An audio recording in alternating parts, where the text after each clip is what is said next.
Olá, sabe, e se a própria criação tivesse uma mensagem escondida, uma espécie de agenda divina, só esperando para ser decifrada? É isso que a gente vai explorar hoje, essa ideia incrível de um calendário cósmico que foi pensado, olha, desde o comecinho dos tempos. Vamos mergulhar de cabeça nisso.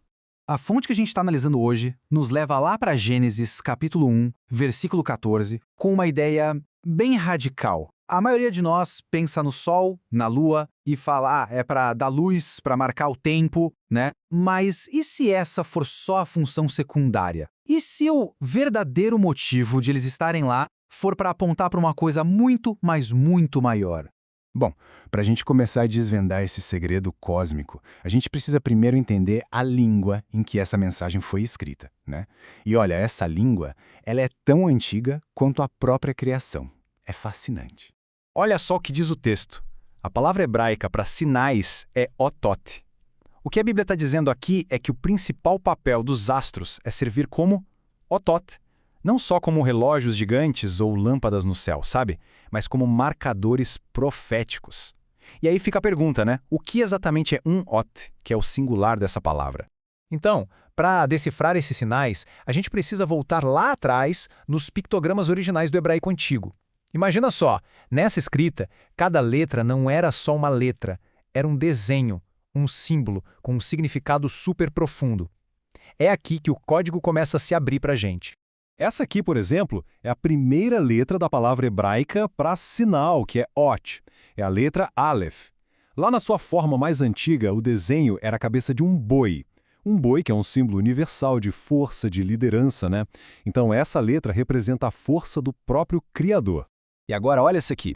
É a última letra do alfabeto hebraico, a letra Tav. O desenho antigo dela era bem simples, duas varas cruzadas.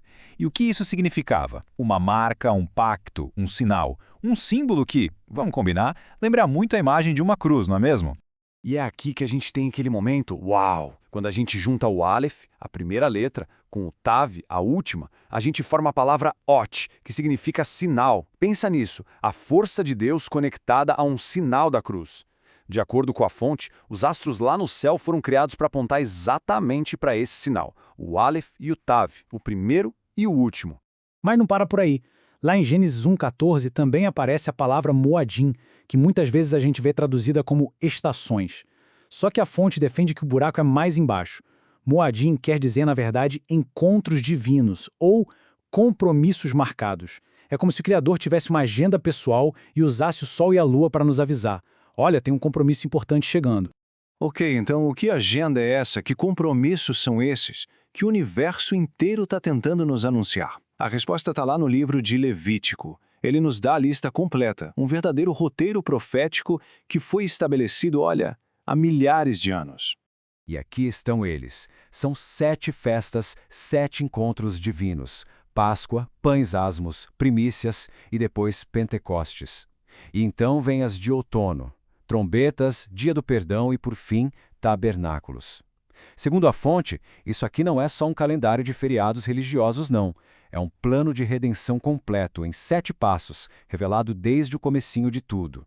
E a conexão fica ainda mais profunda. A fonte que a gente analisou argumenta que cada um desses encontros não é só um ritual. É como se fosse uma sombra profética, sabe? Uma prévia, um trailer que aponta direto para a vida e para a obra do Messias. Olha só como a fonte organiza essa ideia. A Páscoa aponta para Yeshua, que é o nome hebraico de Jesus, como o cordeiro sacrificado. As primícias, para a ressurreição dele. Pentecostes, para a chegada do Espírito. E as festas que vêm depois, no outono, trombetas, Dia do Perdão e tabernáculos, elas apontam para coisas que ainda vão acontecer. O retorno dele, o chamado final para o arrependimento e, finalmente, o estabelecimento do seu reino. Certo. Mas aí surge uma pergunta fundamental, né? Se essa agenda é tão importante, tão divinamente planejada, por que a maioria das pessoas que seguem o Messias hoje em dia não observa isso? O que foi que aconteceu na história que fez esse calendário ser deixado de lado? Pois é, essa é a grande pergunta. A fonte que a gente consultou nos aponta para um momento chave na história, um ponto de virada, onde tradições de homens começaram a ofuscar o que era considerado uma instrução divina. E a mudança mais clara disso tudo foi no próprio dia de descanso da semana.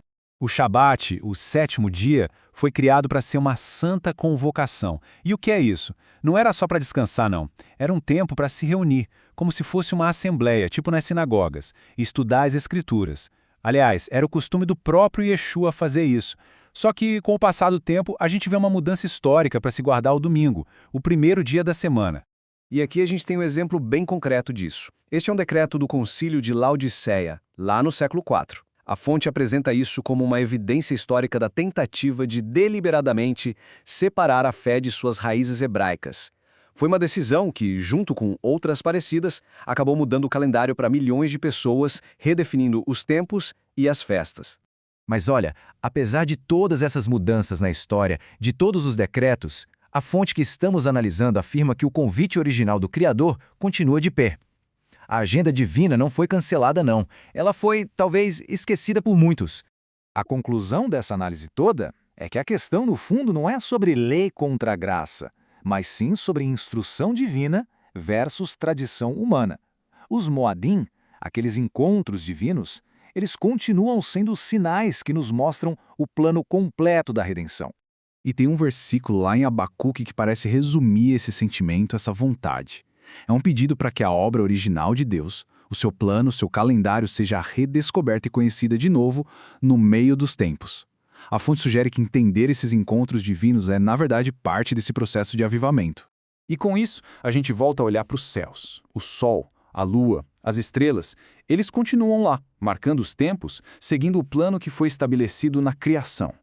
E a pergunta que fica para a gente pensar é, se o Criador marcou uma agenda de encontros divinos, o que a gente perde quando não aparece?